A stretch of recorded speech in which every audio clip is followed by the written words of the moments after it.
Hello, Dan Smith here. I directed this film back in, well, it feels like a century ago. Yeah. The studio asked me to provide a commentary track for the DVD release. And wham! Straight into the action. No fluff or anything. That's what we did back then. Crash-landed ship. Out pops our hero, the fearless Dick Starspeed.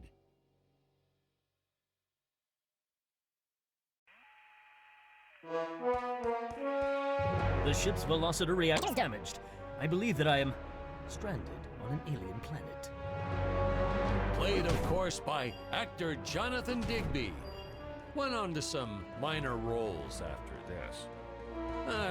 Such a shame. I thought from day one this guy's got leading man written all over his face.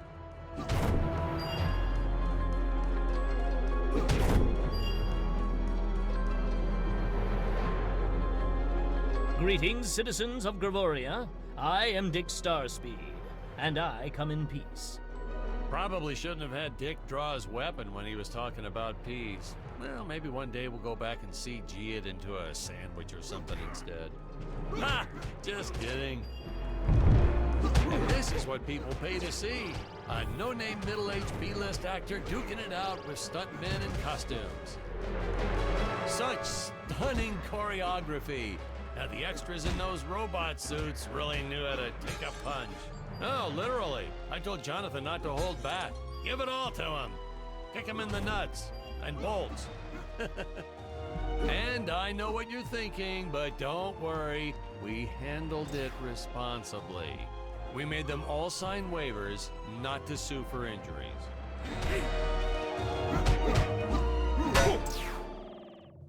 Holy smokes!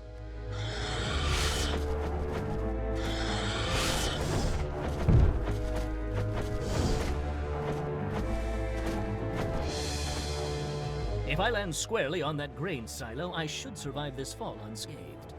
Well, I shouldn't say this now, but you could actually see the strings if you squinted hard enough.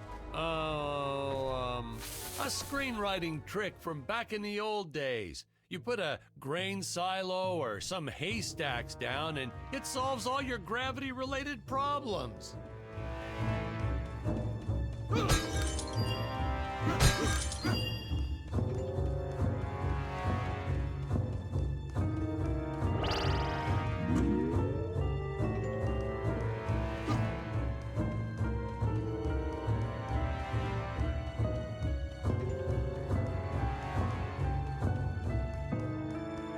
It appears some of my equipment was lost when my ship was shot down.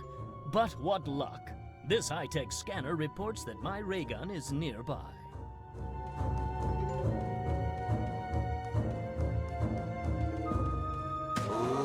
Ooh, the fearless sea monster, always patrolling the shore, eagerly awaiting for his next meal.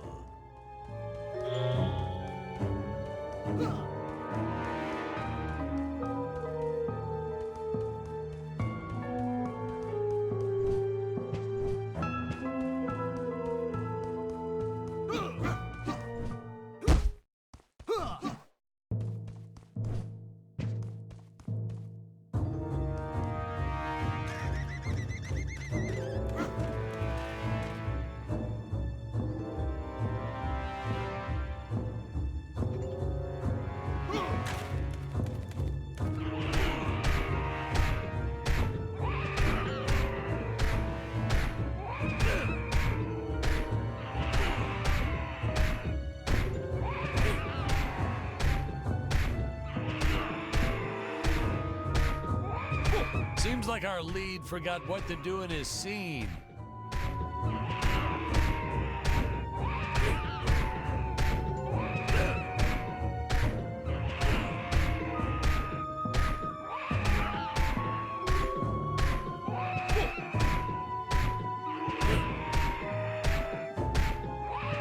I was trying to push a new style of filmmaking.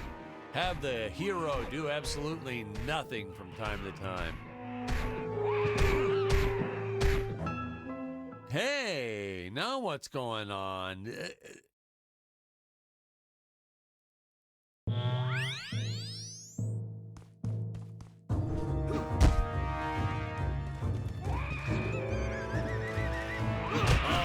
dinosaurs. You just don't see quality stop motion like this anymore, do you? Someone actually sat there and moved them, frame by frame.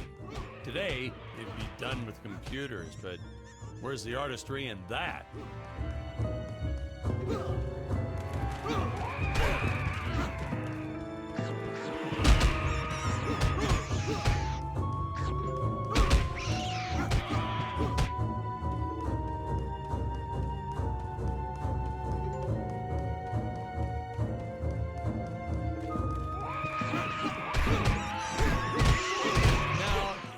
The trees here look a little plastic. Well, it's because they are. I took them from the set of my last film, Vampire Island 2.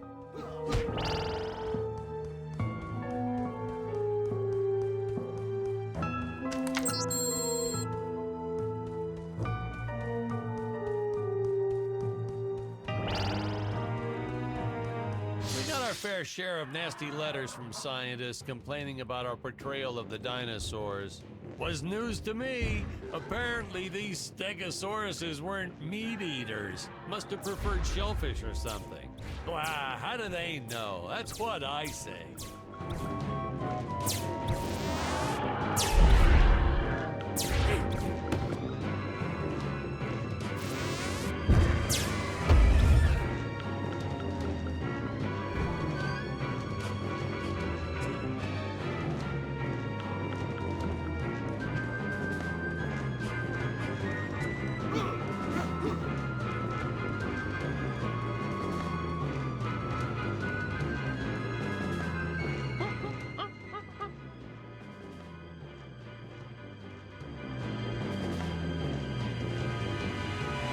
As usual, the local population is defenseless. That's where our hero steps in and saves the day.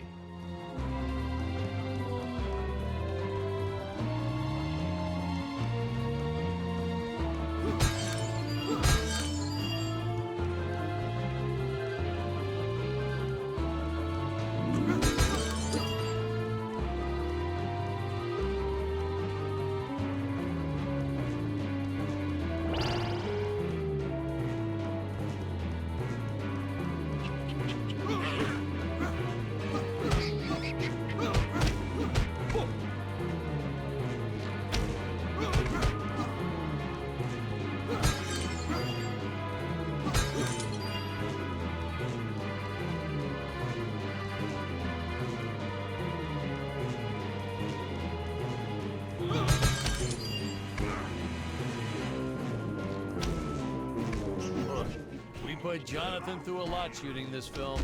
He wasn't the best actor, especially when reacting to getting hit. He's what you call a flincher. So I told the stuntman to really just go to town on him. It's the only way to get an honest performance sometimes. Our props master tried to make the weapons soft, but there's only so much you can do. Lucky for us, Dick's entire body was covered in that spacesuit. That thing was a lifesaver when it came to hiding bruises. How curious. They dissolved into what appears to be gold.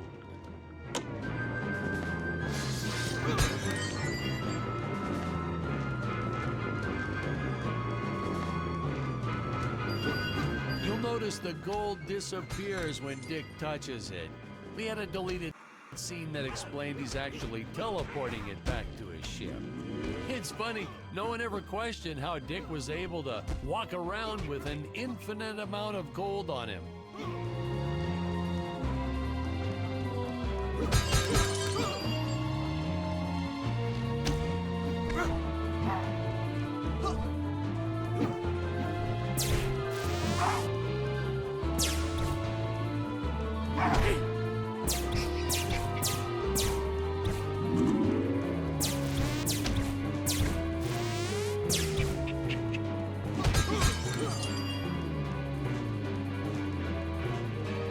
To redo these shots. Our first attempt was kind of a disaster. We tried using real apes, thought it'd cut down on the costume budget a bit. But have you ever tried working with apes? They are the worst actors ever. They don't sit still for a moment, and the second you take your eyes off of them, they're flinging their feces all over the place.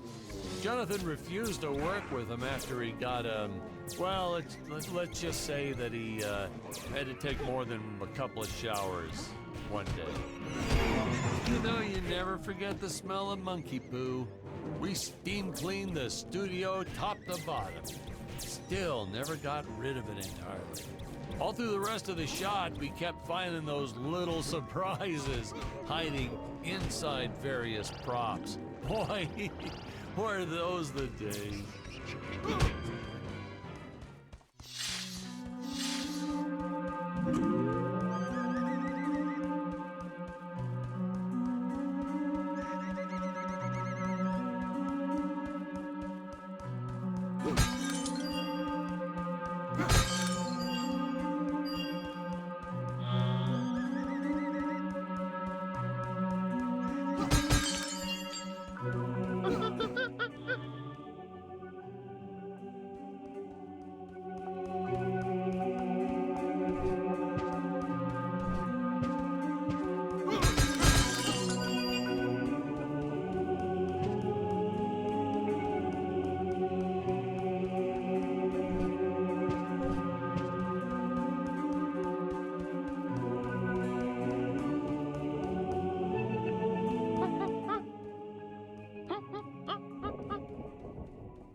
Some really top-notch stop-motion effects, huh? Unfortunately, we skimped on the Dick Starspeed puppet a little. The Earthman is not for you to eat, fiend! Oh, this was groundbreaking. We had the woman rescuing the man for once. We were really ahead of our time with this scene, but well, then again, I've always been rather progressive. The studio exec didn't seem to get why it was such a big deal, though. Sorry, we don't see this as anything unusual. Ha! Of course! It's unusual! A woman would never save the man. It just doesn't happen. Not in the movies, not in real life. I don't know why we didn't get more recognition for this scene. Well, I guess I was just a little too ahead of my time.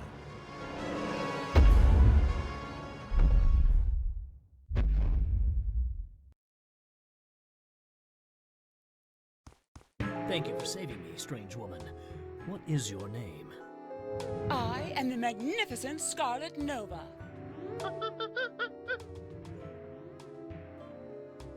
Do not question my motives. Just be happy that you are still alive. I must speak with my father at once. I shall teleport to his chambers.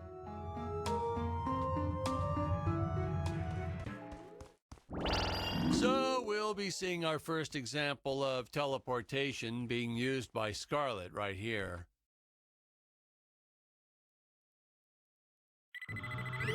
Huh?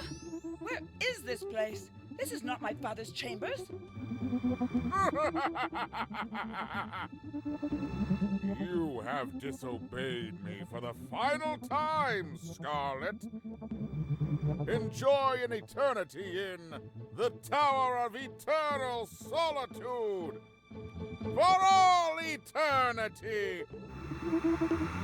Ha! The old fool did not notice I am wearing my jetpack.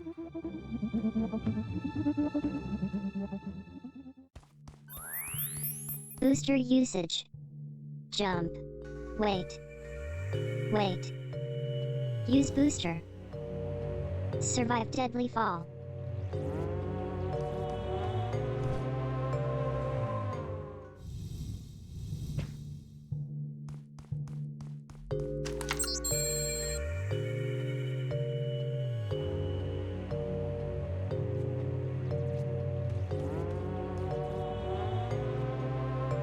Scarlet didn't quite realize she needed to shoot those energy orbs down below. Keep in mind, Stacy was doing this on a soundstage, okay?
the energy imps. Such a neat effect. We had to paint each movement frame by frame and superimpose it into live footage. We were pulling all-nighters for weeks. Well, when I said we, I meant the artists. I'm pretty much useless if I don't get a solid 10 hours a night. But they were at it forever. They had to redo it all because I accidentally told them red instead of blue the first time. Artists.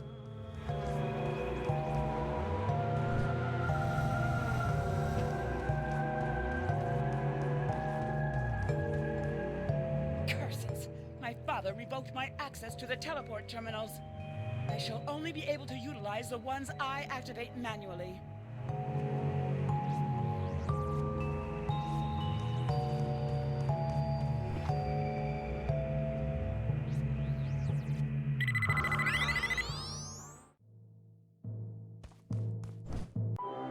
Ah, I knew you would return. Puny Earthman, you shall help me overthrow the Emperor. Why would you turn against your own father? How do I know I can trust you? Oh, this scene. This is practically Shakespeare in outer space. Just as the entire planet does. And, huh? Patrick, what's wrong with the video?